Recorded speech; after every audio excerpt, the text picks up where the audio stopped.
जुगो जुग अटल गुरता गति ते शुभाए मान। दसां पातशाहियां दी आत्मक जोत धन धन साहिब श्री गुरु ग्रंथ साहिब जी महाराज सच्चे पातशाह जी दी महान किरपा रहमत बख्शिश हुई है। गरीब नवाज सच्चे पातशाह जी की मेहर का सदका गुरुद्वारा शहीद बाबा निहाल सिंह जी नगर तलन विखे शाम के दीवान दे विच आपां संगत रूप विच सारे रल मिल के हाज़रियां भर रहे हाँ। सतगुरु जी ने मेहर कीती है, खुले दर्शन दीदारे समूह गुरु कीआं संगतां नूं बख्शिश कर रहे हन। आप सब गुरु चरनां विच आपो अपणियां अरदासां बेनतियां करके गुरु घर तो खुशियां प्राप्त कर रहे हो। सतगुरु जी के अस्थानां की मर्यादा मुताबक संध्या के सजे हुए दीवान दौरान रागां दे विच गुरु की बाणी का मनोहर कीर्तन गुरु के कीर्तनीय ਸਿੰਘਾਂ पासों सरवण किया है। उपरंत रहराज साहिब का पाठ गुरु के ग्रंथी ਸਿੰਘਾਂ ने संगतां नूं श्रवण करवाया। सतगुरां दे अस्थान दे उत्ते इतिहास की चल रही लड़ीवार कथा विच हाज़रियां भरन दा हुण आपां नूं मौका मिल रहा है। श्री गुर प्रताप सूरज ग्रंथ की लड़ीवार इतिहासक कथा भाई साहब भाई संतोख सिंह जी ने जिमें अपनी कलम द्वारा सुंदर छंदाबंदी दे विच गुंथन कीती है, कलमबद्ध कीती है। तिस विचों आपां पिछे जो 10 के करीब प्रसंग श्रवण कीते हन। प्यारे भाई दया सिंह जी ब्रह्म बेते महापुरख सतगुरु श्री गुरु गोबिंद सिंह साहिब महाराज सच्चे पातशाह जी की आग्या पा करके गुरु कीआं संगतां दे ਵੱਖ-ਵੱਖ सवालों के जवाब दे रहे हैं। दीवान अस्थान दे विच बैठ के सज के गुरु कीआं संगतां दे शंकियां नूं निवृत्त कीता है। सो वो सारे ही प्रसंगां की समाप्ति परसों हो चुकी है। कल सतगुरु अर्जुन देव महाराज सच्चे पातशाह जी शहीदां दे सरताज सतगुरु जी का शहीदी दिहाड़ा होने करके आपां विशेष विचार सतगुरु जी के जीवन और शहादत के नाल संबंधित की। अज फिर तो इतिहास की लड़ी नूं अगे प्रारंभ कर रहे हाँ। जिमें प्यारे भाई दया सिंह जी ने वेदांत के मुताबक योग मत के मुताबक शांत के मुताबक और इस प्रकार गुरमत के निर्णय नूं सरमौर दसदियां होया गुरु कीआं संगतां दे शंकियां नूं निवृत्त कीता। आत्म कथा कीती, ब्रह्म ज्ञान की कथा कीती। सो सारी ही कथा सारे ही प्रसंग वडभागी संगतां ने बड़े प्रेम के नाल सरवण कीते हन। जिमें इन्हां प्रसंगां तो पहलां साखियां का इतिहास चल रहा सी। इतिहासक साखियां इतिहासक प्रसंग आपां सरवण करते सी। सो विच ये नरोल ब्रह्म की विचार आई, ब्रह्म ज्ञान की विचार आई। अज तो फिर अगे जो साखियां वाला इतिहास जिहड़ा आम संगतां भी बड़े सुखैन तरीके दे नाल समझ सकदियां हन आरंभ हो रहा है। जिमें सतगुरु जी के पवित्र दरबार दे विच पौंटा साहब की धरती के उत्ते बहुत सारे कवि आउंदे सन ते उन्हां विचों 52 कवि विशेष करके सतगुरु जी की हजूरी विच रहिंदे सतगुरु जी नूं सुंदर रचनावां सुंदर कवितावां रच के सुणाउंदे अपनी बुद्धि के बल दे नाल सतगुरु जी तो होर खुशियां प्राप्त करते। सतगुरु गुरु गोबिंद सिंह साहिब महाराज सच्चे पातशाह जी जिथे सूरमे योद्धियां दे कदरदान हन, आप महाबली सूरमे हन, उथे सतगुर सच्चे पातशाह जी आप महान विद्वान अते विद्वानां दे कदरदान हन। ਵਿਦਵਾਨਾਂ ਦੀ ਵਿਦਵਤਾ ਦੀ, ਕਵੀਆਂ ਦੀ ਕਵਿਤਾਵਾਂ ਦੀ ਕਦਰ ਕਰਦੇ ਹੋਏ ਸਤਿਗੁਰੂ ਜੀ ਬਹੁਤ ਸਾਰੇ ਇਨਾਮ ਖੁਨਾਮ ਇਹਨਾਂ ਕਵੀਆਂ ਨੂੰ ਬਖਸ਼ਿਸ਼ ਕਰਦੇ ਸਨ। ਇੰਨੇ ਵੱਡੇ ਵੱਡੇ ਕਈ ਵਾਰ ਸਤਿਗੁਰੂ ਜੀ ਇਨਾਮ ਬਖਸ਼ਿਸ਼ ਕਰ ਦਿੰਦੇ ਕਿ ਜਿਹੜੇ ਕਿ ਕਵੀਆਂ ਨੇ ਕਦੇ ਸੋਚੇ ਵੀ ਨਹੀਂ ਹੁੰਦੇ ਸਨ। ਸੋ ਜਿਵੇਂ ਇਹ 52 ਕਵੀ ਪਾਉਂਟਾ ਸਾਹਿਬ ਦੀ ਧਰਤੀ ਤੇ ਸਨ, ਇਸੇ ਤਰ੍ਹਾਂ ਸਤਿਗੁਰੂ ਸੱਚੇ ਪਾਤਸ਼ਾਹ ਜੀ ਕੋਲ ਅਨੰਦਪੁਰ ਸਾਹਿਬ ਵਿਖੇ ਵੀ ਇਹ 52 ਕਵੀ ਤੇ ਇਹਨਾਂ ਤੋਂ ਇਲਾਵਾ ਸਮੇਂ-ਸਮੇਂ ਸਿਰ ਹੋਰ ਵੀ ਬਹੁਤ ਵਿਦਵਾਨ ਆ ਕੇ ਆਪਣੀਆਂ ਰਚਨਾਵਾਂ ਸਤਿਗੁਰੂ ਸਾਹਿਬ ਜੀ ਨੂੰ ਸੁਣਾਉਂਦੇ ਔਰ ਸਤਿਗੁਰੂ ਜੀ ਤੋਂ ਖੁਸ਼ੀਆਂ ਪ੍ਰਾਪਤ ਕਰਦੇ। ਜਿਵੇਂ ਇਹ ਅਨੰਦਪੁਰ ਸਾਹਿਬ ਦਾ ਪ੍ਰਸੰਗ ਆ ਰਿਹਾ ਹੈ, ਸਤਿਗੁਰੂ ਸਾਹਿਬ ਜੀ ਸ੍ਰੀ ਅਨੰਦਪੁਰ ਸਾਹਿਬ ਵਿਖੇ ਬਿਰਾਜ ਕੇ ਸੰਗਤਾਂ ਨੂੰ ਤਾਰ ਰਹੇ ਹਨ। ਜਿਵੇਂ ਅੱਜ ਦੇ ਪ੍ਰਸੰਗ ਵਿੱਚ ਕਥਾ ਭਾਈ ਸਾਹਿਬ ਭਾਈ ਸੰਤੋਖ ਸਿੰਘ ਜੀ ਨੇ ਲਿਖੀ ਹੈ, ਆਓ ਬੜੇ ਪਿਆਰ ਦੇ ਨਾਲ ਸਰਵਣ ਕਰੀਏ। ਮਨ ਬਿਰਤੀਆਂ ਦੀ ਇਕਾਗਰਤਾ ਦੇ ਲਈ ਇੱਕ ਵਾਰ ਸਮੂਹ ਸੰਗਤਾਂ ਦੋਵੇਂ ਹੱਥ ਜੋੜ ਸਤਿਗੁਰੂ ਨੂੰ ਸੀਸ ਝੁਕਾਉਂਦਿਆਂ ਹੋਇਆਂ ਪਿਆਰ ਦੇ ਨਾਲ ਆਖੋ ਜੀ, ਸਤਿਨਾਮ ਸ੍ਰੀ ਵਾਹਿਗੁਰੂ ਜੀ। ਸਤਿਨਾਮ ਸ੍ਰੀ ਵਾਹਿਗੁਰੂ ਸਾਹਿਬ ਜੀ ਦੁਹਰਾ ਅਬੇ ਆਪਣੇ ਵਰਣਨ ਕਰਮ। ਸਤਿਗੁਰੂ ਸੱਚੇ ਪਾਤਸ਼ਾਹ ਜੀ ਦੇ ਸੁੰਦਰ ਇਤਿਹਾਸ ਨੂੰ ਲਿਖਦਿਆਂ ਹੋਇਆਂ ਭਾਈ ਸਾਹਿਬ ਭਾਈ ਸੰਤੋਖ ਸਿੰਘ ਜੀ ਕਹਿ ਰਹੇ ਹਨ ਕਿ ਪਿੱਛੇ ਭਾਈ ਦਇਆ ਸਿੰਘ ਜੀ ਦੇ ਜਿੰਨੇ ਪ੍ਰਸੰਗ ਆਏ ਆ ਉਹਨਾਂ ਦਾ ਵਰਣਨ ਕੀਤਾ ਹੈ। ਹੁਣ ਮੈਂ ਅੱਗੇ ਹੋਰ ਇਤਿਹਾਸ ਵਰਣਨ ਕਰ ਰਿਹਾ ਹਾਂ। ਕਿਹੜਾ ਅੱਗੇ ਦੱਸਦੇ ਹਨ, ਉਹਨਾਂ ਕਵੀਆਂ ਦਾ ਇਤਿਹਾਸ ਦੱਸਦੇ ਹਨ ਜਿਹੜੇ ਸਤਿਗੁਰੂ ਸਾਹਿਬ ਜੀ ਦੀ ਹਜ਼ੂਰੀ ਵਿੱਚ ਅਨੰਦਪੁਰ ਸਾਹਿਬ ਵਿਖੇ ਰਹਿ ਰਹੇ ਹਨ। ਜਿਨ੍ਹਾਂ ਕਵੀਆਂ ਨੇ ਵੱਖ-ਵੱਖ ਕਵਿਤਾਵਾਂ ਰਚ ਕੇ, ਵੱਖ-ਵੱਖ ਸਵਈਏ ਦਵਈਏ ਦੋਹਰੇ ਸ਼ਲੋਕ ਕਵਿਤ ਰਚ ਕੇ ਸਤਿਗੁਰੂ ਸੱਚੇ ਪਾਤਸ਼ਾਹ ਜੀ ਦਾ ਸੁਜਸ ਸੋਹਣਾ ਜਸ ਕੀਤਾ ਹੈ। ਔਰ ਸੁੰਦਰ ਕਵਿਤਾਵਾਂ ਸੁੰਦਰ ਰਚਨਾਵਾਂ ਸਤਿਗੁਰੂ ਜੀ ਨੂੰ ਸੁਣਾ ਕਰਕੇ ਜਿਹੜੇ ਕਵੀਆਂ ਨੇ ਸਤਿਗੁਰ ਸੱਚੇ ਪਾਤਸ਼ਾਹ ਜੀ ਤੋਂ ਧਨ ਰਾਸ ਪੂੰਜੀ ਬਹੁਤ ਸਾਰੀਆਂ ਖੁਸ਼ੀਆਂ ਸਤਿਗੁਰੂ ਤੋਂ ਪ੍ਰਾਪਤ ਕੀਤੀਆਂ ਹਨ।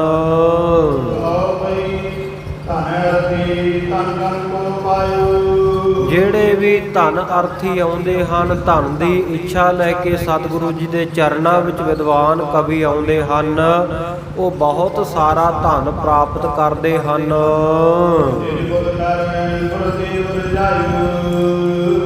ਸੋ ਨਿਜ ਬੁੱਧੀ ਦੇ ਬਲ ਕਰਕੇ ਜੋ ਸੁੰਦਰ ਕਵਿਤਾਵਾਂ ਰਚਨਾਵਾਂ ਰਚਦੇ ਹਨ, ਗੁਰਦੇਵ ਧੰਨ ਸ਼੍ਰੀ ਗੁਰੂ ਗੋਬਿੰਦ ਸਿੰਘ ਸਾਹਿਬ ਮਹਾਰਾਜ ਜੀ ਨੂੰ ਰਿਝਾ ਲੈਂਦੇ ਹਨ, ਆਪਣੇ ਉੱਪਰ ਪ੍ਰਸੰਨ ਕਰ ਲੈਂਦੇ ਹਨ।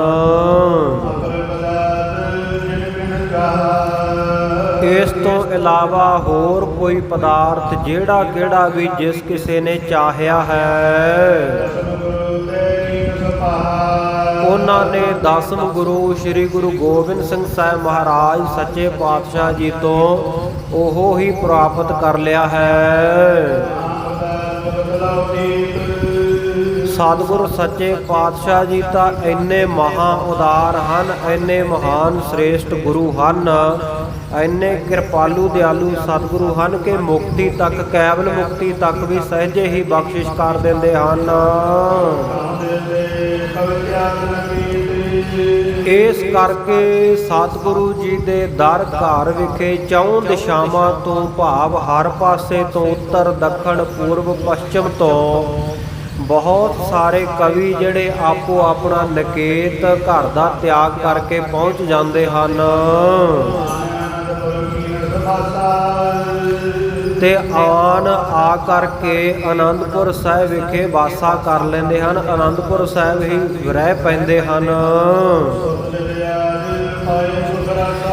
ਤੇ ਸਤਿਗੁਰੂ ਜੀ ਦੇ ਦਰੋਂ ਘਰੋਂ ਸੁੱਤ ਨਾਮ ਹੈ ਪੁੱਤਰ ਦਾ ਤੇ ਬਿੱਤ ਨਾਮ ਹੈ ਧਨ ਦਾ।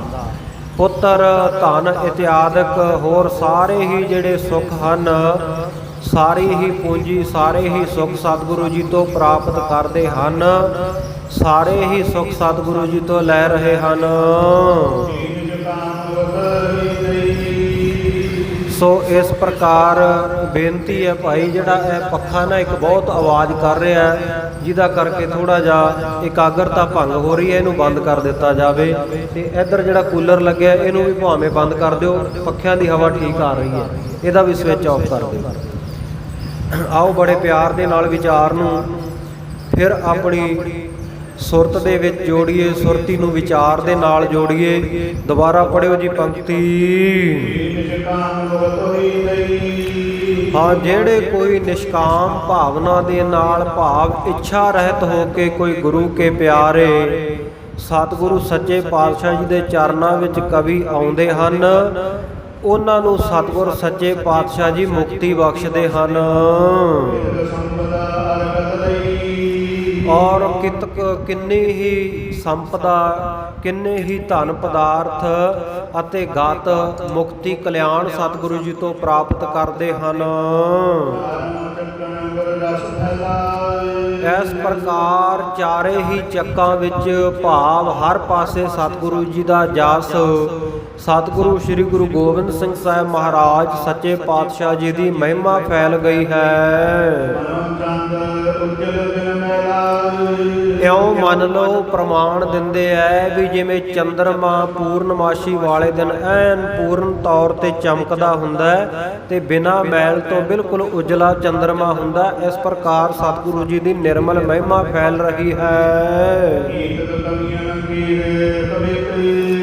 ਔਰ ਬਹੁਤ ਸਾਰੇ ਕਵੀਆਂ ਨੇ ਸਤਿਗੁਰੂ ਸੱਚੇ ਪਾਤਸ਼ਾਹ ਜੀ ਦੇ ਦਰਬਾਰ ਵਿੱਚ ਆ ਕੇ ਜੋ ਸਤਿਗੁਰੂ ਜੀ ਦੀ ਮਹਿਮਾ ਵਿੱਚ ਲਿਖੇ ਹੋਏ ਕਵਿਤ ਸਨ ਉਹ ਕਹੇ ਹਨ।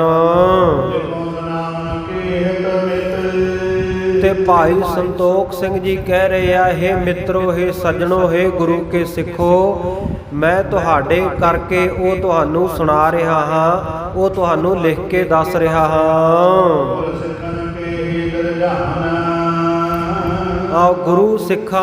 ਗੁਰੂ ਦੇ ਸਿੱਖਾਂ ਨੂੰ ਰਿਝਾਵਣ ਹੇਤ ਜਾਂ ਗੁਰੂ ਨੂੰ ਰਿਝਾਵਣ ਦੇ ਹੇਤ ਜਿਹੜੇ ਗੁਰੂ ਕੇ ਸਿੱਖਾਂ ਨੇ ਰਚਨਾ ਰਚੀ ਹੈ। ਤੇ ਹੋਰ ਪ੍ਰਭੂ ਦੇ ਲੋਕ, ਰੱਬ ਦੇ ਪਿਆਰੇ, ਜਿਨ੍ਹਾਂ ਦਾ ਮਨ ਪਵਿੱਤਰ ਪਾਵਨ ਹੈ। ਕਲਗੀਧਰ ਦਸ਼ਮੇਸ਼ ਪਿਤਾ ਸ੍ਰੀ ਗੁਰੂ ਗੋਬਿੰਦ ਸਿੰਘ ਸਾਹਿਬ ਮਹਾਰਾਜ ਸੱਚੇ ਪਾਤਸ਼ਾਹ ਜੀ ਦੀ ਇਹ ਸ੍ਰੇਸ਼ਟ ਕਥਾ ਹੈ। ਹਾਂ, ਕਹਿੰਦੇ ਜਿਵੇਂ ਮੇਰੀ ਬੁੱਧੀ, ਜਿਵੇਂ ਸਤਿਗੁਰੂ ਨੇ ਮੈਨੂੰ ਮੱਤ ਬਖਸ਼ਿਸ਼ ਕੀਤੀ ਹੈ, ਉਸ ਪ੍ਰਕਾਰ ਮੈਂ ਕਥਨ ਕਰ ਰਿਹਾ ਹਾਂ। ਤੇ ਆਪ ਜੀ ਵੀ ਆਪੋ ਆਪਣੀ ਮੱਤ ਬੁੱਧ ਦੇ ਅਨੁਸਾਰ ਇਸ ਨੂੰ ਸੁਣਨਾ ਕਰੋ। ਸਤਿਗੁਰ ਸੱਚੇ ਪਾਤਸ਼ਾਹ ਜੀ ਅਦਭੁਤ ਚਰਿੱਤਰ, ਅਜੀਬ ਤਰ੍ਹਾਂ ਦੇ ਕੌਤਕ, ਸਤਿਗੁਰੂ ਸੱਚੇ ਪਾਤਸ਼ਾਹ ਜੀ ਜਿਹੜੇ ਗੁਣਾਂ ਦੀ ਖਾਨ ਹਨ, ਗੁਣਾਂ ਦੇ ਖਜ਼ਾਨੇ ਸਤਿਗੁਰੂ ਜੀ ਅਜੀਬ ਤਰ੍ਹਾਂ ਦੇ ਕੌਤਕ ਰਚਦੇ ਹਨ। ਜਿਨ੍ਹਾਂ ਨੇ ਵੀ ਸਤਿਗੁਰ ਸੱਚੇ ਪਾਤਸ਼ਾਹ ਜੀ ਦੀ ਮਹਿਮਾ ਦੇ ਕੌਤਕਾਂ ਨੂੰ ਆਖਿਆ ਹੈ, ਕਵੀ ਜੀ ਕਹਿ ਰਹੇ ਹਨ ਕਿ ਉਹਨਾਂ ਦੀ ਬਾਣੀ, ਉਹਨਾਂ ਦੇ ਬੋਲ, ਉਹਨਾਂ ਦੀ ਜ਼ੁਬਾਨ ਪਵਿੱਤਰ ਹੋ ਜਾਂਦੀ ਹੈ ਸਤਿਗੁਰੂ ਜੀ ਦੀ ਮਹਿਮਾ ਕਹਿਣ ਦੇ ਨਾਲ। ਔਰ ਸਤਿਗੁਰੂ ਸੱਚੇ ਪਾਤਸ਼ਾਹ ਜੀ ਦੀ ਜਿਹੜੀ ਮਹਾਨ ਦਾਤ ਹੈ ਉਹ ਉਹਨਾਂ ਨੂੰ ਪ੍ਰਾਪਤ ਹੁੰਦੀ ਹੈ। ਔਰ ਵੀਰਤਾ ਭਾਰੀ, ਜਿਹੜੀ ਮਹਾਨ ਵੱਡੀ ਦਾਤ ਹੈ, ਸਤਿਗੁਰੂ ਜੀ ਵੀਰਤਾ ਸੂਰਮਤਾ ਹੀ ਉਹਨਾਂ ਨੂੰ ਬਖਸ਼ਦੇ ਹਨ। ਔਰ ਸਤਿਗੁਰੂ ਜੀ ਦੀਆਂ ਦਾਤਾਂ ਤੇ ਸਤਿਗੁਰੂ ਜੀ ਦਾ ਭਾਰੀ ਬਾਹੂਬਲ, ਭਾਰੀ ਵੀਰਤਾ ਨੂੰ ਕਵੀ ਜਨਾਂ ਨੇ ਜਿਵੇਂ ਕਵਿਤਾ ਦੇ ਵਿੱਚ ਉਚਾਰਿਆ ਹੈ ਲਿਖ ਕੇ। ਕਹਿੰਦੇ ਹੁਣ ਮੈਂ ਉਹਨੂੰ ਲਿਖਣ ਲੱਗਿਆ ਹਾਂ, ਕਵੀਆਂ ਨੇ ਜਿਵੇਂ ਜਿਵੇਂ ਆਖੀ ਹੈ ਸਤਿਗੁਰੂ ਦੀ ਮਹਿਮਾ। ਹੇ ਖਾਲਸਾ ਜੀ, ਧਿਆਨ ਦੇ ਨਾਲ ਸੁਣੋ, ਜਿਹੜੀ ਉਪਮਾ ਕਵੀਆਂ ਨੇ ਕੀਤੀ ਹੈ ਸਤਿਗੁਰੂ ਜੀ ਦੀ।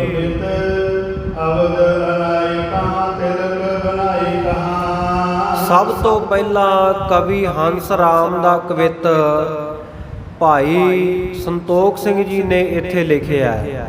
ਕਹਿੰਦੇ ਅਵਧ ਅਨਾਏ ਕਹਾਂ। ਸੋ ਕਹਿੰਦੇ ਅਯੁੱਧਿਆ ਦੇ ਵਿੱਚ ਜਾ ਕੇ ਜਿਹੜੀ ਕਹਿੰਦੇ ਅਨਾਏ ਨਹਾਉਣਾ ਕਰਨਾ ਹੈ, ਉੱਥੇ ਸਰਜੂ ਨਦੀ ਵਗਦੀ ਹੈ ਅਯੁੱਧਿਆ ਦੇ ਵਿੱਚ। ਕਹਿੰਦੇ ਅਯੁੱਧਿਆ ਵਿੱਚ ਜਾ ਕੇ ਸਰਜੂ ਨਦੀ ਦੇ ਉੱਤੇ ਨਹਾ ਕੇ ਕੀ ਹੋ ਜਾਵੇਗਾ, ਕਿਉਂਕਿ ਅਯੁੱਧਿਆ ਵਿੱਚ ਜਿਹੜੀ ਸਰਜੂ ਨਦੀ ਵਗਦੀ ਆ ਨਾ, ਇਸ ਸਰਜੂ ਨਦੀ ਦੇ ਵਿੱਚ ਇਤਿਹਾਸ ਵਿੱਚ ਐਸਾ ਜ਼ਿਕਰ ਹੈ ਕਿ ਭਗਵਾਨ ਰਾਮਚੰਦਰ ਜੀ ਜਿਹੜੇ ਰਾਜਾ ਦਸ਼ਰਥ ਦੇ ਸੁਪੁੱਤਰ ਸਨ, ਉਹਨਾਂ ਨੇ ਇਸ ਸਰਜੂ ਨਦੀ ਦੇ ਵਿੱਚ ਆਪਣੇ ਪ੍ਰਾਣ ਤਿਆਗੇ ਸਨ। ਤੇ ਕਵੀ ਜੀ ਕਹਿ ਰਹੇ ਨੇ, ਕਵੀ ਹੰਸ ਰਾਮ ਆਪਣੇ ਕਵਿਤ ਦੇ ਵਿੱਚ, ਕਿ ਸਰਜੂ ਨਦੀ ਦੇ ਉੱਤੇ ਜਾ ਕੇ ਅਯੁੱਧਿਆ ਦੇ ਵਿੱਚ ਨਹਾਉਣ ਦੇ ਨਾਲ ਕੀ ਪ੍ਰਾਪਤ ਹੁੰਦਾ ਹੈ।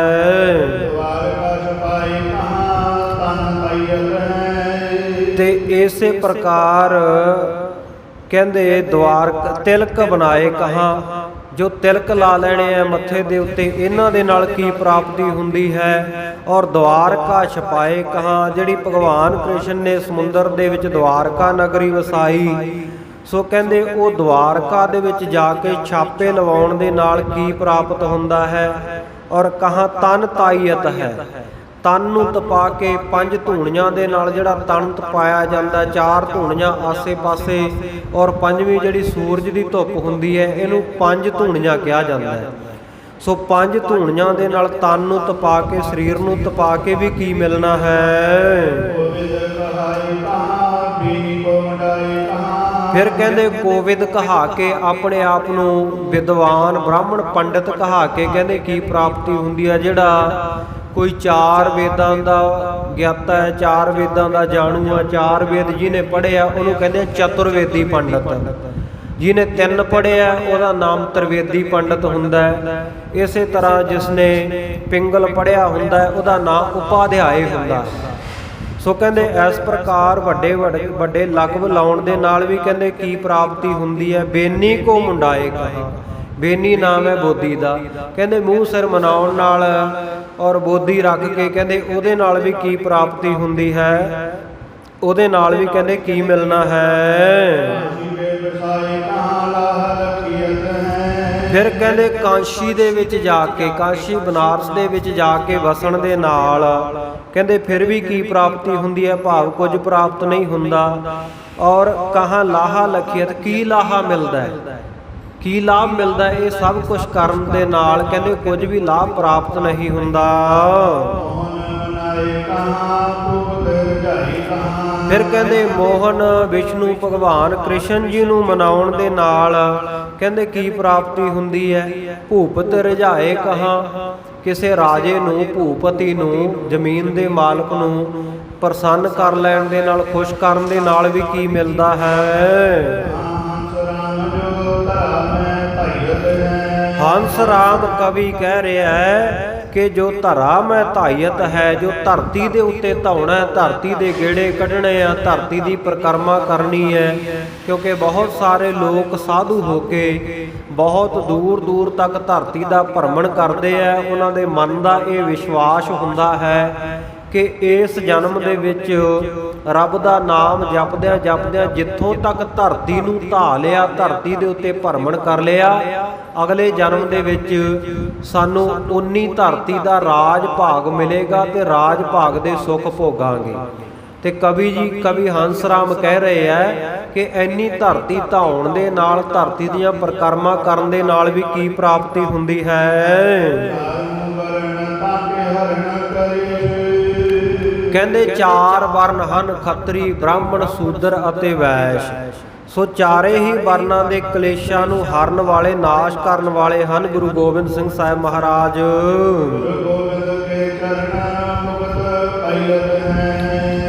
ਕਹਿੰਦੇ ਉਹ ਸਾਰਿਆਂ ਦੇ ਜਿਹੜੇ ਉੱਪਰ ਦੱਸੇ ਹੋਏ ਕਿਰਿਆ ਕਰਮ ਹਨ, ਕਹਿੰਦੇ ਇਹਨਾਂ ਨੂੰ ਕਰਨ ਦੇ ਨਾਲ ਕੋਈ ਪ੍ਰਾਪਤੀ ਨਹੀਂ ਹੁੰਦੀ। ਹਾਂ, ਕਹਿੰਦੇ ਜੇ ਕੋਈ ਪ੍ਰਾਪਤੀ ਕਰਨੀ ਚਾਹੁੰਦਾ ਹੈ ਤੇ ਗੁਰੂ ਗੋਬਿੰਦ ਸਿੰਘ ਸਾਹਿਬ ਮਹਾਰਾਜ ਸੱਚੇ ਪਾਤਸ਼ਾਹ ਜੀ ਦੇ ਚਰਨਾਂ ਵਿੱਚ ਆ ਕੇ ਮੁਕਤੀ ਨੂੰ ਪ੍ਰਾਪਤ ਕਰ ਸਕਦਾ ਹੈ। ਫਿਰ ਅੱਗੇ ਲਿਖਦੇ ਆ, ਕਹਿੰਦੇ ਵੀ ਜਿੱਥੇ ਦਿਨ ਕਰ ਨਾਮ ਹੈ, ਜੋ ਦਿਨ ਨੂੰ ਕਰਨ ਵਾਲਾ ਹੈ, ਦਿਨ ਦਾ ਚੜ੍ਹਾਅ ਹੁੰਦਾ ਜਿਸ ਦੇ ਨਾਲ, ਭਾਵ ਸੂਰਜ ਦਾ ਨਾਮ ਦਿਨਕਰ ਹੈ। ਕਹਿੰਦੇ ਜਹਾਂ ਦਿਨ ਕਰ ਕੋ ਪ੍ਰਤਾਪ ਦਿਨ ਮਾਨ ਨਾਹੀ, ਜਿੱਥੇ ਕਹਿੰਦੇ ਸੂਰਜ ਦਾ ਵੀ ਪ੍ਰਤਾਪ ਨਹੀਂ ਪਹੁੰਚਦਾ, ਔਰ ਜਿੱਥੇ ਕਹਿੰਦੇ ਦਿਨ ਮਾਨ, ਜਿੱਥੇ ਕਹਿੰਦੇ ਦਿਨਾਂ ਰਾਤਾਂ ਇਤਿਆਦਿਕ ਦੀ ਵੀ ਗਿਣਤੀ ਨਹੀਂ ਹੁੰਦੀ। ਜਿੱਥੇ ਕਹਿੰਦੇ ਦਿਲ ਏਸ਼, ਦਿੱਲੀ ਦਾ ਈਸ਼ ਭਾਵ ਦਿੱਲੀ ਦਾ ਜਿਹੜਾ ਚੱਕਰਵਰਤੀ ਸਮਰਾਟ ਮਹਾਰਾਜਾ ਹੈ, ਉਹਦਾ ਵੀ ਪ੍ਰਤਾਪ ਜਿੱਥੋਂ ਤੱਕ ਛਾਇਆ ਨਹੀਂ ਹੋਇਆ।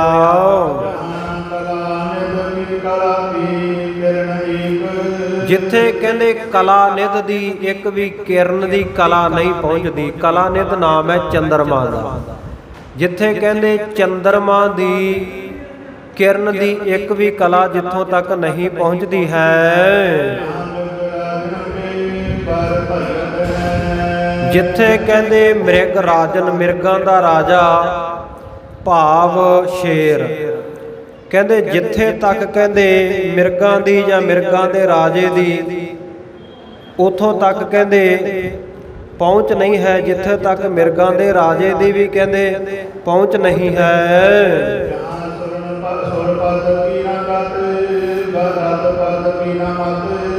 ਜਿੱਥੇ ਕਹਿੰਦੇ ਸੁਰਪਤ ਜਿਹੜਾ ਦੇਵਤਿਆਂ ਦਾ ਰਾਜਾ ਇੰਦਰ ਹੈ, ਉਹਦੀ ਵੀ ਜਿੱਥੋਂ ਤੱਕ ਗਾਤ ਪਹੁੰਚ ਨਹੀਂ ਹੈ। ਔਰ ਇਸੇ ਪ੍ਰਕਾਰ ਰਤ ਪਤ ਕੀ ਨਾ ਮਤ, ਜਿਹੜਾ ਰਤੀ ਦਾ ਪਤੀ ਹੈ ਭਾਵ ਕਾਮਦੇਵ ਦੀ ਵੀ ਜਿੱਥੋਂ ਤੱਕ ਮਤ ਬੁੱਧੀ ਨਹੀਂ ਪਹੁੰਚਦੀ।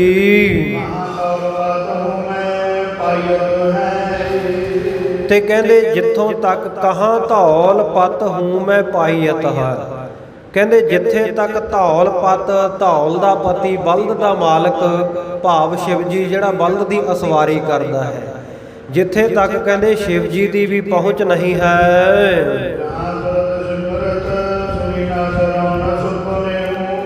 ਕਹਿੰਦੇ ਜਿੱਥੇ ਤੱਕ ਸ਼ਰੂਤੀਆਂ ਭਾਵ ਵੇਦ ਸਿਮਰਤੀਆਂ ਜਿੱਥੋਂ ਤੱਕ ਸੁਣਨੀਆਂ ਨਹੀਂ ਜਾਂਦੀਆਂ ਸੁਪਨੇ ਦੇ ਵਿੱਚ ਵੀ। ਕਹਿੰਦੇ ਜਿੱਥੇ ਤੱਕ ਇਹਨਾਂ ਸਭਨਾਂ ਦੀ ਪਹੁੰਚ ਨਹੀਂ ਨਾ, ਉੱਥੇ ਤੱਕ ਧੰਨ ਗੁਰੂ ਗੋਬਿੰਦ ਸਿੰਘ ਸਾਹਿਬ ਮਹਾਰਾਜ ਸੱਚੇ ਪਾਤਸ਼ਾਹ ਜੀ ਦੀ ਮਹਿਮਾ ਗਾਈ ਜਾਂਦੀ ਹੈ।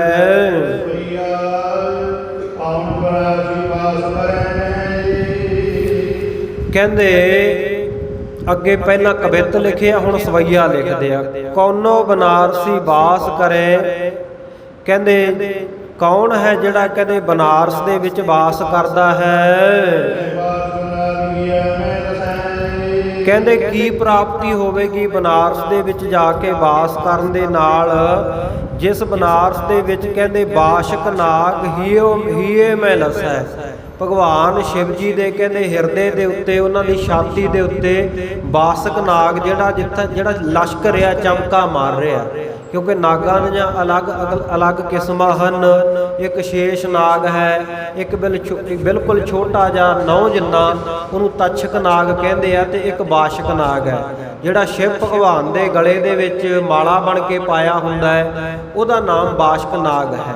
ਕਹਿੰਦੇ ਬਨਾਰਸ ਦੇ ਵਿੱਚ ਬਨਾਰਸਪਤੀ ਦੇ ਸ਼ਿਵ ਜੀ ਦੇ ਗਲੇ ਦੇ ਵਿੱਚ ਬਾਸ਼ਕ ਨਾਗ ਕਹਿੰਦੇ ਸ਼ੋਭਾ ਪਾ ਰਿਹਾ, ਲਿਸ਼ਕਾ ਮਾਰ ਰਿਹਾ ਹੈ। ਸੋ ਇਸ ਪ੍ਰਕਾਰ ਕਹਿੰਦੇ ਔਦ ਕੋ ਅਵਸਰ ਨਾਥ ਭਇਓ। ਸੋ ਇਸ ਪ੍ਰਕਾਰ ਅਯੁੱਧਿਆ ਦਾ ਜਿਹੜਾ ਕਹਿੰਦੇ ਇੱਕ ਵੇਲੇ ਇੱਕ ਅਵਸਰਨਾਮਾ ਮੌਕੇ ਦਾ, ਇੱਕ ਮੌਕੇ ਜਿਹੜਾ ਨਾਥ ਹੋਇਆ, ਅਯੁੱਧਿਆ ਦਾ ਰਾਜਾ ਹੋਇਆ ਹੈ। ਕਹਿੰਦੇ ਉਹ ਅਯੁੱਧਿਆ ਦੇ ਰਾਜੇ ਭਾਵ ਰਾਮਚੰਦਰ ਜੀ ਜਿਸ ਵੇਲੇ ਸਨ, ਉਸ ਵੇਲੇ ਉਹਨਾਂ ਨੇ ਲੋਕਾਂ ਦੇ ਪਾਪਾਂ ਦਾ ਨਾਸ਼ ਕੀਤਾ। ਪਰ ਹੁਣ ਕਹਿੰਦੇ ਅਯੁੱਧਿਆ ਜਾ ਕੇ ਕੀ ਮਿਲੇਗਾ, ਕਿਉਂਕਿ ਪਾਏ ਨਾ ਉੱਥੇ ਜਾ ਕੇ ਉਹਨਾਂ ਨੂੰ ਪਾਇਆ ਹੀ ਨਹੀਂ ਜਾ ਸਕਦਾ, ਮਿਲਣੇ ਹੀ ਨਹੀਂ ਰਾਮਚੰਦਰ ਜੀ ਉੱਥੇ। ਕਹਿੰਦੇ ਅਯੁੱਧਿਆ ਦੇ ਜਿਹੜੇ ਰਾਜੇ ਰਾਮਚੰਦਰ ਜੀ ਹਨ, ਰਘੂਨਾਥ ਜਿਹੜੇ ਰਘੂ ਕੁਲ ਦੇ ਮਾਲਕ ਹਨ, ਉਹ ਉੱਥੇ ਪ੍ਰਾਪਤ ਨਹੀਂ ਹੁੰਦੇ, ਤੇ ਇਸ ਕਰਕੇ ਨਾ ਪਾਪ ਨਸੈ, ਉੱਥੇ ਅਯੁੱਧਿਆ ਵਿੱਚ ਜਾ ਕੇ ਵੀ ਪਾਪਾਂ ਦਾ ਨਾਸ਼ ਨਹੀਂ ਹੁੰਦਾ। ਫਿਰ ਕਹਿੰਦੇ ਮੁੰਡਨ ਕਰਾ ਲੈਣਾ ਜਾ ਕੇ ਪ੍ਰਯਾਗਰਾਜ, ਜਿੱਥੇ ਕਹਿੰਦੇ ਸਤਾ ਸੇਤਾ ਨਾਮ ਹੈ ਚਿੱਟੇ ਦਾ, ਤੇ ਆਸਿਤ ਨਾਮ ਹੈ ਕਾਲੇ ਦਾ। ਜਿੱਥੇ ਚਿੱਟਾ ਤੇ ਕਾਲਾ ਪਾਣੀ ਭਾਵ ਗੰਗਾ ਦਾ ਸਫੈਦ ਪਾਣੀ ਤੇ ਜਮਨਾ ਦਾ ਕਾਲਾ ਪਾਣੀ ਇਕੱਤਰ ਹੁੰਦੇ ਆ ਪ੍ਰਯਾਗਰਾਜ। ਜਿੱਥੇ ਸੰਗਮ ਹੈ ਇਹਨਾਂ ਦਾ। ਕਹਿੰਦੇ ਉਸ ਧਾਮ ਦੇ ਉੱਤੇ, ਉਸ ਤੀਰਥ ਦੇ ਉੱਤੇ ਜਾ ਕੇ ਜੇ ਕੋਈ ਮੁੰਡਨ ਵੀ ਕਰਾ ਲੈਂਦਾ ਹੈ, ਉਹਨੂੰ ਦੇਖ ਦੇਖ ਕੇ ਕਹਿੰਦੇ ਉੱਥੋਂ ਦੇ ਲੋਕ ਜਾਂ ਸਿਆਣੇ ਲੋਕ ਹੈ ਜਿਹੜੇ, ਉਹ ਹੱਸਦੇ ਆ ਵੀ ਇਹਨੇ ਆ ਤੀਰਥਾਂ ਦੇ ਉੱਤੇ ਆ ਕੇ ਮੂੰਹ ਸਿਰ ਮਨਾ ਕੇ ਕਿਹੋ ਜਿਹਾ ਰੂਪ ਬਣਾ ਲਿਆ ਹੈ। ਪਰ ਕਹਿੰਦੇ ਇੱਧਰ ਗੁਰੂ ਤੇਗ ਬਹਾਦਰ ਸਾਹਿਬ ਮਹਾਰਾਜ ਜੀ ਦੇ ਨੰਦ ਸੁਪੁੱਤਰ ਸਾਹਿਬਜ਼ਾਦੇ ਭਾਵ ਸ੍ਰੀ ਗੁਰੂ ਗੋਬਿੰਦ ਸਿੰਘ ਸਾਹਿਬ ਮਹਾਰਾਜ ਜੀ ਜਗ ਰਹੇ ਹਨ।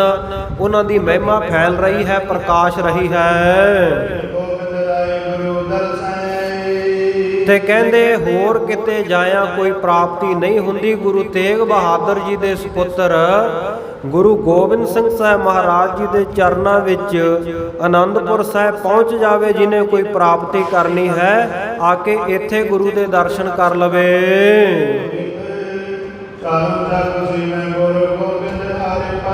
ਹੇ ਗੁਰੂ ਗੋਬਿੰਦ ਸਿੰਘ ਸਾਹਿਬ ਮਹਾਰਾਜ, ਚਾਰੇ ਚੱਕ ਭਾਵੇਂ ਚਾਰੇ ਦਿਸ਼ਾਵਾਂ ਦੇ ਲੋਕ ਹੀ ਤੁਹਾਡੇ ਚਰਨਾਂ ਨੂੰ ਆ ਕੇ ਪਰਸਦੇ ਹਨ।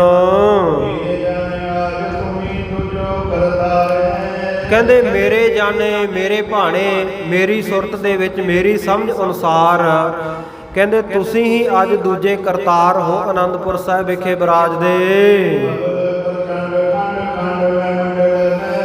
ਕਹਿੰਦੇ ਮਹਿ ਮੰਡਲ ਜਿਹੜੀ ਇਹ ਧਰਤੀ ਹੈ, ਧਰਤੀ ਮੰਡਲ ਦੇ ਵਿੱਚ ਜਿਹੜੇ ਪ੍ਰਬਲ ਪ੍ਰਚੰਡ ਬੜੇ ਭਾਰੀ ਬਲ ਵਾਲੇ ਤੇ ਬੜੇ ਤੇਜ਼ ਤਰਾਰ ਤਿੱਖੇ ਜਿਹੜੇ ਸੂਰਮੇ ਹਨ, ਉਹਨਾਂ ਨੂੰ ਕਹਿੰਦੇ ਸਾਰੇ ਹੀ 9 ਖੰਡਾਂ ਦੇ ਵਿੱਚ ਆਪ ਜੀ ਖੰਡਣ ਵਾਲੇ ਹੋ, ਨਾਸ਼ ਕਰਨ ਵਾਲੇ ਹੋ। ਤੇ ਆਪ ਜੀ ਹੀ ਇੱਕ ਸੱਚੇ ਪਾਤਸ਼ਾਹ ਹੋ, ਬਾਕੀ ਪਾਤਸ਼ਾਹ ਤਾਂ ਕੂੜੇ ਹਨ, ਝੂਠੇ ਹਨ। ਔਰ ਇਸੇ ਪ੍ਰਕਾਰ ਜਾਗੋ ਸਾਚੋ ਸਿਰ ਭਾਰ ਹੈ। ਗੁਰੂ ਗੋਬਿੰਦ ਸਿੰਘ ਸਾਹਿਬ ਮਹਾਰਾਜ ਐਸੇ ਸੱਚੇ ਪਾਤਸ਼ਾਹ ਹਨ ਜਿਨ੍ਹਾਂ ਦੇ ਉੱਤੇ ਸੱਚੇ ਦਾ ਭਾਰ ਹੈ, ਭਾਵ ਸੱਚੇ ਵਾਹਿਗੁਰੂ ਨੇ ਜਿਨ੍ਹਾਂ ਨੂੰ ਡਿਊਟੀ ਲਾਈ ਹੋਈ ਹੈ, ਡਿਊਟੀ ਦਾ ਭਾਰ ਸੌਂਪਿਆ ਹੋਇਆ ਹੈ।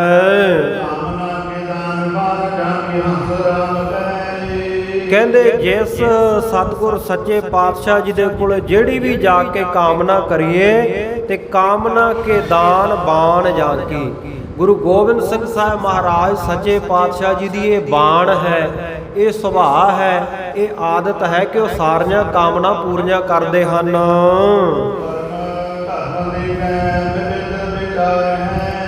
ਤੇ ਇਸ ਪ੍ਰਕਾਰ ਕਹਿੰਦੇ ਜਿਹੜਾ ਵੀ ਸਤਿਗੁਰ ਸੱਚੇ ਪਾਤਸ਼ਾਹ ਦੇ ਆ ਕੇ ਚਰਨਾਂ ਵਿੱਚ ਕਾਮਨਾ ਰੱਖਦਾ, ਪਰਮ ਧਰਮ ਦੇਖਿਆ, ਉਹ ਪਰਮ ਧਰਮ ਦੀ ਪ੍ਰਾਪਤੀ ਕਰ ਲੈਂਦਾ ਹੈ, ਪਰਮ ਧਰਮ ਨੂੰ ਦੇਖਣ ਵਾਲਾ ਬਣ ਜਾਂਦਾ ਹੈ। ਔਰ ਵਿਵਧ ਵਿਚਾਰ ਹੈ, ਵਿਵਧ ਨਾਮ ਹੈ ਦੇਵਤਿਆਂ ਦਾ, ਦੇਵਤਿਆਂ ਵਰਗੀ ਵਿਚਾਰ ਭਾਵ ਦੈਵੀ ਵਿਚਾਰ ਉਸ ਨੂੰ ਪ੍ਰਾਪਤ ਹੋ ਜਾਂਦੇ ਹਨ।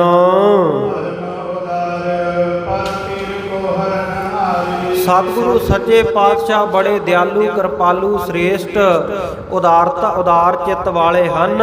ਪਰ ਪੀਰ ਕੋ ਹਰਨਹਾਰ, ਪਰ ਨਾਮ ਹੈ ਪਰਾਏ ਦਾ, ਪਰਾਇਆਂ ਦੀ ਵੀ ਪੀੜ ਨੂੰ ਹਰਨ ਵਾਲੇ ਹੈ।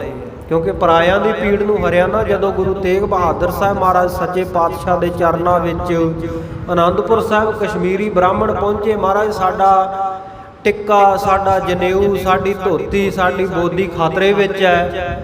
ਔਰੰਗਜ਼ੇਬ ਨਿੱਤਾ ਪ੍ਰਤੀ ਸਾਨੂੰ ਜ਼ੋਰ ਜ਼ਬਰਦਸਤੀ ਦੇ ਨਾਲ ਮੁਸਲਮਾਨ ਬਣਾ ਰਿਹਾ ਹੈ, ਕਈਆਂ ਨੂੰ ਮੌਤ ਦੇ ਘਾਟ ਉਤਾਰ ਰਿਹਾ ਜਿਹੜੇ ਨਹੀਂ ਮੰਨਦੇ। ਸਾਡਾ ਧਰਮ, ਸਾਡਾ ਟਿੱਕਾ, ਸਾਡੀ ਧੋਤੀ, ਸਾਡਾ ਜਨੇਊ ਅੱਜ ਖਤਰੇ ਵਿੱਚ ਹੈ। ਤੇ ਸਤਿਗੁਰੂ ਜੀ ਤਾਂ ਇਸ ਮੱਤ ਨੂੰ ਨਹੀਂ ਸਨ ਮੰਨਦੇ, ਪਰ ਪਰਾਇਆਂ ਦੀ ਪੀੜ ਨੂੰ ਹਰਨ ਖਾਤਰ 9 ਸਾਲ ਦੀ ਅਵਸਥਾ ਦੇ ਵਿੱਚ ਗੁਰੂ ਗੋਬਿੰਦ ਸਿੰਘ ਸਾਹਿਬ ਮਹਾਰਾਜ ਸੱਚੇ ਪਾਤਸ਼ਾਹ ਜੀ ਨੇ ਬਚਨ ਕੀਤੇ, ਮਹਾਰਾਜ ਜੇ ਇਹਨਾਂ ਦਾ ਧਰਮ ਕਿਸੇ ਮਹਾਬਲੀ ਮਹਾਪੁਰਖ ਦੀ ਬਲੀਦਾਨ ਦੇ ਨਾਲ, ਉਹਨਾਂ ਦੀ ਕੁਰਬਾਨੀ ਦੇ ਨਾਲ ਬਚ ਸਕਦਾ ਤੇ ਤੁਹਾਡੇ ਤੋਂ ਵੱਡਾ ਮਹਾਬਲੀ ਮਹਾਪੁਰਖ ਇਸ ਵੇਲੇ ਇਸ ਧਰਤੀ ਦੇ ਉੱਤੇ ਹੋਰ ਕੌਣ ਹੈ। ਜਾਓ ਆਪ ਜੀ ਆਪਣੀ ਕੁਰਬਾਨੀ ਦੇ ਕੇ, ਆਪਣਾ ਸੀਸ ਵਾਰ ਕੇ ਇਹਨਾਂ ਦੇ ਧਰਮ ਦੀ ਰੱਖਿਆ ਕਰੋ। ਇਉਂ ਸਤਿਗੁਰੂ ਗੁਰੂ ਗੋਬਿੰਦ ਸਿੰਘ ਸਾਹਿਬ ਮਹਾਰਾਜ ਸੱਚੇ ਪਾਤਸ਼ਾਹ ਪਰਮ ਉਦਾਰ, ਪਰ ਪੀਰ ਕੋ ਹਰਨਹਾਰ, ਪਰਮ ਉਦਾਰਤਾ ਵਾਲੇ ਹਨ, ਬੜੇ ਦਿਆਲੂ ਉਦਾਰ ਚਿੱਤ ਹਨ ਤੇ ਪਰਾਇਆਂ ਦੀ ਪੀੜ ਨੂੰ ਹਰਨ ਵਾਲੇ, ਨਾਸ਼ ਕਰਨ ਵਾਲੇ ਹਨ।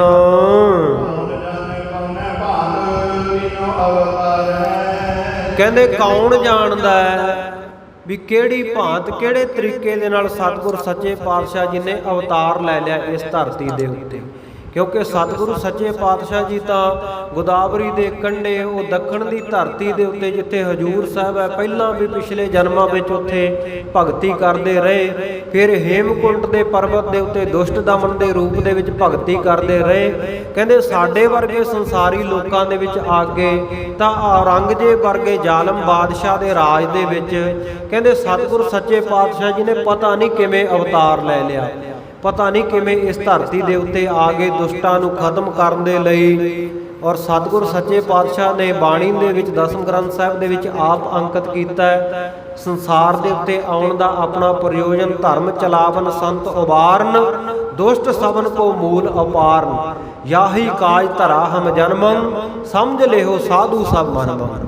ਕਹਿੰਦੇ ਇਸ ਕਾਜ ਦੇ ਵਾਸਤੇ ਅਸੀਂ ਸੰਸਾਰ ਦੇ ਵਿੱਚ ਆਏ ਹਾਂ ਕਿ ਧਰਮ ਨੂੰ ਚਲਾਉਣਾ ਹੈ, ਸੰਤਾਂ ਨੂੰ ਉਬਾਰਨਾ ਹੈ ਤੇ ਦੁਸ਼ਟਾਂ ਨੂੰ ਖਤਮ ਕਰਨਾ ਹੈ।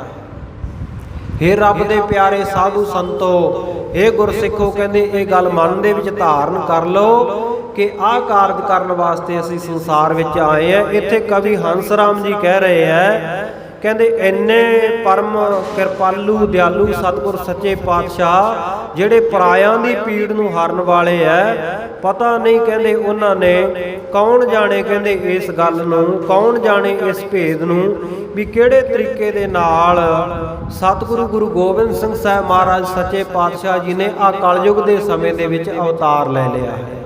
ਸੋ ਇੱਥੋਂ ਥੋੜਾ ਜਿਹਾ ਜਿਹੜਾ ਪ੍ਰਸੰਗ ਹੈ ਅੱਗੇ ਬਦਲ ਕੇ ਚੱਲੇਗਾ। ਅੱਗੇ ਸਤਿਗੁਰੂ ਜੀ ਜਿਵੇਂ ਸ਼ਿਕਾਰ ਨੂੰ ਚੜ੍ਹਦੇ ਹੈ, ਸਤਿਗੁਰੂ ਜੀ ਦਾ ਜਿਹੜਾ ਬਹੁਤ ਤਾਕਤਵਰ ਬਲੀ ਬਾਜ਼ ਹੈ, ਸੋ ਜਿਹਦਾ ਨਾਮ ਕਵੀ ਜੀ ਨੇ ਬੇਸਰਾ ਲਿਖਿਆ ਹੈ। ਸੋ ਉਹ ਬੇਸਰਾ ਕਿਵੇਂ ਸ਼ਿਕਾਰ ਕਰਦਾ ਹੈ, ਸੋ ਉਹ ਵਿਚਾਰ ਨੂੰ ਆਪਾਂ ਕੱਲ ਦੇ ਦੀਵਾਨ ਵਿੱਚ ਸਰਵਣ ਕਰ ਲਵਾਂਗੇ, ਕਿਉਂਕਿ ਉਹ ਪ੍ਰਸੰਗ ਵੱਖਰਾ ਹੈ, ਇਹ ਪ੍ਰਸੰਗ ਥੋੜਾ ਜਿਹਾ ਵੱਖਰਾ ਆ ਗਿਆ। ਸੋ ਹੈ ਸਤਿਗੁਰੂ ਜੀ ਦੀ ਮਹਿਮਾ ਹੀ ਗਾਈ ਹੋਈ, ਪਰ ਉਹ ਸ਼ਿਕਾਰ ਦਾ ਵਰਣਨ ਹੈ ਕਿਵੇਂ ਸਤਿਗੁਰੂ ਸੱਚੇ ਪਾਤਸ਼ਾਹ ਜੀ ਸ਼ਿਕਾਰ ਦੇ ਬਹਾਨੇ ਜੀਵਾਂ ਦਾ ਉਧਾਰ ਕਰਨ ਦੇ ਲਈ, ਵਿਸ਼ੇਸ਼ ਨੋਟ ਕਰਿਓ ਇਹ ਬਚਨ, ਸ਼ਿਕਾਰ ਦੇ ਬਹਾਨੇ ਜੀਵਾਂ ਦਾ ਉਧਾਰ ਕਰਨ ਦੇ ਲਈ ਜਿਵੇਂ ਚੜ੍ਹਦੇ ਆ।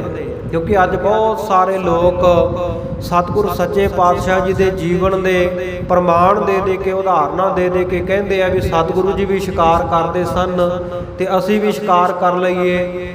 ਸਤਿਗੁਰ ਸੱਚੇ ਪਾਤਸ਼ਾਹ ਜੀ ਵੀ ਜਾਨਵਰਾਂ ਨੂੰ ਮਾਰਦੇ ਸਨ ਤੇ ਅਸੀਂ ਵੀ ਮਾਰ ਲਈਏ, ਫਿਰ ਕਿਹੜਾ ਪਾਪ ਹੈ। ਗੁਰਮੁਖ ਪਿਆਰਿਓ, ਸਤਿਗੁਰ ਸੱਚੇ ਪਾਤਸ਼ਾਹ ਜੀ ਮਾਰਦੇ ਨਹੀਂ ਸਨ, ਸਤਿਗੁਰੂ ਜੀ ਤਾਂ ਤਾਰਦੇ ਸਨ। ਉਹਨਾਂ ਵਿੱਚ ਜੇ ਮਾਰਨ ਦੀ ਸਮਰੱਥਾ ਹੈ ਤੇ ਉਹਨਾਂ ਵਿੱਚ ਤਾਰਨ ਦੀ ਵੀ ਸਮਰੱਥਾ ਹੈ। ਜੇ ਅੱਜ ਅਸੀਂ ਤਾਰਨ ਦੀ ਸਮਰੱਥਾ ਰੱਖਦੇ ਆ ਤੇ ਫਿਰ ਭਾਵੇਂ ਮਾਰੀ ਜਾਓ, ਤੇ ਜੇ ਸਾਡੇ ਵਿੱਚ ਤਾਰਨ ਦੀ ਸਮਰੱਥਾ ਨਹੀਂ ਤੇ ਫਿਰ ਸਾਨੂੰ ਮਾਰਨ ਦਾ ਵੀ ਹੱਕ ਕਿਸੇ ਨੇ ਨਹੀਂ ਦਿੱਤਾ ਹੋਇਆ। ਇਸ ਕਰਕੇ ਅਸੀਂ ਮਾਰ ਵੀ ਨਹੀਂ ਸਕਦੇ। ਇਹ ਤਾਂ ਜਿਹੜੇ ਤਾਰ ਸਕਦੇ ਆ ਉਹੀ ਮਾਰ ਸਕਦੇ ਆ, ਕਿਉਂਕਿ ਮਾਰਨਾ ਉਹਨਾਂ ਦਾ ਸਿਰਫ ਬਹਾਨਾ ਹੁੰਦਾ ਸੀ। ਜਾਂਦੇ ਉਹ ਹਰ ਜਗ੍ਹਾ ਦੇ ਉੱਤੇ ਤਾਰਨ ਦੇ ਲਈ ਸਨ। ਔਰ ਸਤਿਗੁਰ ਸੱਚੇ ਪਾਤਸ਼ਾਹ ਜੀ ਦੀਆਂ ਰੀਸਾਂ ਕਰਨੀਆਂ, ਸਤਿਗੁਰ ਸੱਚੇ ਪਾਤਸ਼ਾਹ ਜੀ ਦੇ ਕੌਤਕਾਂ ਨੂੰ ਵੇਖ ਕੇ ਉਹਨਾਂ ਵਾਂਗ ਸਭ ਕੁਝ ਕਰਨਾ, ਇਹ ਸਿੱਖ ਦੇ ਵੱਸ ਦੀ ਬਾਤ ਨਹੀਂ ਹੈ ਔਰ ਸਿੱਖ ਨੂੰ ਕਰਨਾ ਵੀ ਨਹੀਂ ਚਾਹੀਦਾ। ਸਤਿਗੁਰ ਦੀ ਬਾਣੀ ਦੇ ਬਚਨ ਨੇ ਕਿ ਗੁਰ ਕੀ ਕਰਨੀ ਕਾਹੇ ਧਾਵੋ, ਗੁਰੂ ਦੀ ਕਰਨੀ ਕਮਾਈ ਵਾਲੇ ਪਾਸੇ ਆਪਾਂ ਕਿਵੇਂ ਜਾ ਸਕਦੇ ਹਾਂ। ਇਸ ਕਰਕੇ ਸਤਿਗੁਰੂ ਜੀ ਦੀਆਂ ਰੀਸਾਂ ਕਰਕੇ ਕਦੇ ਵੀ ਇਹ ਨਾ ਸੋਚੀਏ ਕਿ ਸਤਿਗੁਰੂ ਜੀ ਸ਼ਿਕਾਰ ਕਰਦੇ ਸਨ, ਅਸੀਂ ਵੀ ਜੀਵਾਂ ਨੂੰ ਮਾਰਦੇ ਜਾਈਏ, ਕਿਉਂਕਿ ਸਤਿਗੁਰੂ ਜੀ ਨੇ ਕਿਸੇ ਬੇਦੋਸ਼ੇ ਨੂੰ ਕਦੇ ਨਹੀਂ ਮਾਰਿਆ। ਸਤਿਗੁਰ ਸੱਚੇ ਪਾਤਸ਼ਾਹ ਤਾਂ ਐਸੇ ਉਦਾਰ ਚਿੱਤ ਸਨ। 4 ਜੰਗਾਂ 6ਵੇਂ ਪਾਤਸ਼ਾਹ ਸਤਿਗੁਰੂ ਗੁਰੂ ਹਰਗੋਬਿੰਦ ਸਾਹਿਬ ਮਹਾਰਾਜ ਸੱਚੇ ਪਾਤਸ਼ਾਹ ਜੀ ਨੇ ਗੁਰ ਭਾਰੀ ਨੇ ਲੜੀਆਂ, ਪਰ ਕਦੇ ਕਿਸੇ ਤੇ ਚੜ੍ਹ ਕੇ ਨਹੀਂ ਗਏ। ਹਾਂ, ਜਿਹੜਾ ਚੜ੍ਹ ਕੇ ਆਇਆ ਉਹਨੂੰ ਕਰਾਰਾ ਜਵਾਬ ਜ਼ਰੂਰ ਦਿੱਤਾ ਹੈ। ਸੈਲਫ ਡਿਫੈਂਸ ਦੇ ਉੱਤੇ ਸਤਿਗੁਰ ਸੱਚੇ ਪਾਤਸ਼ਾਹ ਜੀ ਨੇ ਜੰਗਾਂ ਲੜੀਆਂ। 14 ਜੰਗਾਂ ਧੰਨ ਗੁਰੂ ਗੋਬਿੰਦ ਸਿੰਘ ਸਾਹਿਬ ਮਹਾਰਾਜ ਸੱਚੇ ਪਾਤਸ਼ਾਹ ਜੀ ਨੇ ਜੀਵਨ ਵਿੱਚ ਲੜੀਆਂ, ਫਤਿਹ ਪ੍ਰਾਪਤ ਕੀਤੀ। 14 ਦੀਆਂ 14 ਜੰਗਾਂ ਦੇ ਵਿੱਚੋਂ ਇਤਿਹਾਸ ਵਿੱਚ ਕਿਤੇ ਜ਼ਿਕਰ ਨਹੀਂ ਮਿਲਦਾ ਸਤਿਗੁਰ ਸੱਚੇ ਪਾਤਸ਼ਾਹ ਆਪ ਚੜ੍ਹਾਈ ਕਰਕੇ ਗਏ ਹੋਣ। ਹਾਂ, ਦੁਸ਼ਟਾਂ ਨੂੰ ਸੋਧਣ ਦੇ ਵਾਸਤੇ ਚੜ੍ਹ ਕੇ ਆਇਆਂ ਨੂੰ ਫਿਰ ਜਲ ਪਾਣੀ ਤਾਂ ਛਕਾਉਣਾ ਹੀ ਪੈਂਦਾ ਨਾ, ਜਿਹੜਾ ਚੜ੍ਹ ਕੇ ਆ ਜਾਵੇ। ਤੇ ਇਸ ਪ੍ਰਕਾਰ ਸਤਿਗੁਰੂ ਜੀ ਨੇ ਚੜ੍ਹ ਕੇ ਆਏ ਹੋਏ ਜ਼ਾਲਮਾਂ ਨੂੰ ਲੋਹੇ ਦੇ ਚਨੇ ਜ਼ਰੂਰ ਚਬਾਏ ਆ, ਉਹਨਾਂ ਨੂੰ ਕਰਾਰਾ ਜਵਾਬ ਜ਼ਰੂਰ ਦਿੱਤਾ ਹੈ। ਸਤਿਗੁਰ ਸੱਚੇ ਪਾਤਸ਼ਾਹ ਜੀ ਨੇ ਅਕਾਰਨ ਕਦੇ ਕਿਸੇ ਬੇਦੋਸ਼ੇ ਜੀਵ ਦਾ ਕਤਲ ਨਹੀਂ ਕੀਤਾ। ਔਰ ਜਿਹੜਾ ਵੀ ਸਤਿਗੁਰੂ ਜੀ ਦੇ ਹੱਥੋਂ ਚੜ੍ਹਾਈ ਕੀਤਾ ਤੇ ਗੁਰਮੁਖ ਪਿਆਰੋ, ਚਾਹੇ ਉਹ ਦੁਸ਼ਮਣ ਸੀ, ਚਾਹੇ ਕੋਈ ਜਾਨਵਰ ਸੀ, ਚਾਹੇ ਕੋਈ ਪੰਛੀ ਸੀ, ਸਤਿਗੁਰੂ ਜੀ ਦੀ ਚਰਨ ਛੋਹ ਜਿਹਨੂੰ ਪ੍ਰਾਪਤ ਹੋ ਗਈ ਉਹ ਸਾਰੇ ਮੁਕਤ ਹੋਏ ਹੈ। ਉਹ ਕੋਈ ਜੂਨਾਂ ਵਿੱਚ ਨਹੀਂ ਭਟਕਿਆ। ਤੇ ਜੇ ਤਾਂ ਸਾਡੇ ਵਿੱਚ ਇਹ ਸਮਰੱਥਾ ਹੈ ਵੀ ਅਸੀਂ ਜਿਹਨੂੰ ਮਾਰੀਏ ਉਹਨੂੰ ਮੁਕਤ ਕਰ ਦਈਏ, ਫਿਰ ਤਾਂ ਭਾਵੇਂ ਸਵੇਰ ਤੋਂ ਸ਼ਾਮ ਤੱਕ ਕੀ ਪੂਰੀ ਰਾਤ ਭਰ 24 ਘੰਟੇ ਮਾਰਦੇ ਫਿਰੋ। ਜੇ ਸਾਡੇ ਵਿੱਚ ਇਹ ਸਮਰੱਥਾ ਨਹੀਂ ਤੇ ਫਿਰ ਅਸੀਂ ਗੁਰੂ ਦੀਆਂ ਰੀਸਾਂ ਕਾਹਦੇ ਵਾਸਤੇ ਕਰੀਏ? ਕਾਹਦੇ ਵਾਸਤੇ ਗੁਰੂ ਦੀਆਂ ਉਦਾਹਰਨਾਂ ਦੇ ਕੇ ਐਵੇਂ ਬੱਕਰੇ ਵੱਢੀ ਜਾਈਏ, ਮੁਰਗੇ ਵੱਢੀ ਜਾਈਏ? ਇਸ ਕਰਕੇ ਭਾਈ ਸਤਿਗੁਰ ਸੱਚੇ ਪਾਤਸ਼ਾਹ ਜੀ ਦੀ ਰੀਸ ਕਦੇ ਨਹੀਂ ਕਰਨੀ। ਸਤਿਗੁਰ ਸੱਚੇ ਪਾਤਸ਼ਾਹ ਜੀ ਦੇ ਕੌਤਕਾਂ ਨੂੰ ਸਮਝ ਕੇ ਸਤਿਗੁਰ ਦੀ ਵਡਿਆਈ ਕਰਨੀ ਹੈ। ਕਿਵੇਂ ਸਾਡੇ ਸਤਿਗੁਰ ਸੱਚੇ ਪਾਤਸ਼ਾਹ ਜੀ ਸ਼ਿਕਾਰ ਦੇ ਬਹਾਨੇ ਜੀਵਾਂ ਨੂੰ ਤਾਰਦੇ ਆ, ਇਹ ਆਪਾਂ ਰਹਿੰਦਾ ਪ੍ਰਸੰਗ ਕੱਲ ਨੂੰ ਸਰਵਣ ਕਰਾਂਗੇ। ਕਥਾ ਵਿਚਾਰ ਦੌਰਾਨ ਹੋਈਆਂ ਬੇਅੰਤ ਭੁੱਲਾਂ ਦੀ ਸਮੂਹ ਸੰਗਤਾਂ ਨੇ ਖਿਮਾ ਬਖਸ਼ਿਸ਼ ਕਰਨੀ। ਗਰੀਬ ਨਿਵਾਜ ਸੱਚੇ ਪਾਤਸ਼ਾਹ ਕਿਰਪਾ ਕਰਨ, ਸਮੱਤ ਬਖਸ਼ਿਸ਼ ਕਰਨ। ਕੱਲ ਨੂੰ ਆਉਣ ਵਾਲਾ ਜਿਹੜਾ ਪ੍ਰਸੰਗ ਹੈ ਨਾ, ਬੜਾ ਸੁਹਾਵਣਾ, ਬੜਾ ਸੁੰਦਰ ਪ੍ਰਸੰਗ ਹੈ। ਜਾਨਵਰਾਂ ਦੀਆਂ ਵੱਖਰੀਆਂ ਵੱਖਰੀਆਂ ਕਿਸਮਾਂ, ਬਾਜਾਂ ਦੀਆਂ ਕਿੰਨੀਆਂ ਕਿਸਮਾਂ, ਕਿਹੜੀ ਕਿਸਮ ਦਾ ਕਿਹੜਾ ਪੰਛੀ ਕਿਵੇਂ ਸ਼ਿਕਾਰ ਕਰਦਾ ਹੈ, ਇਹ ਸਭ ਕੁਝ ਕੱਲ ਦੇ ਪ੍ਰਸੰਗ ਵਿੱਚ ਆਵੇਗਾ। ਜ਼ਰੂਰ ਜੁੜਿਓ ਜੀ। ਆਓ ਹੁਣ ਸਮਾਪਤੀ ਦੀਆਂ ਤੁਕਾਂ ਪੜ੍ਹ ਕੇ ਉਪਰੰਤ ਅਰਦਾਸ ਵਿੱਚ ਸ਼ਾਮਲ ਹੋਈਏ।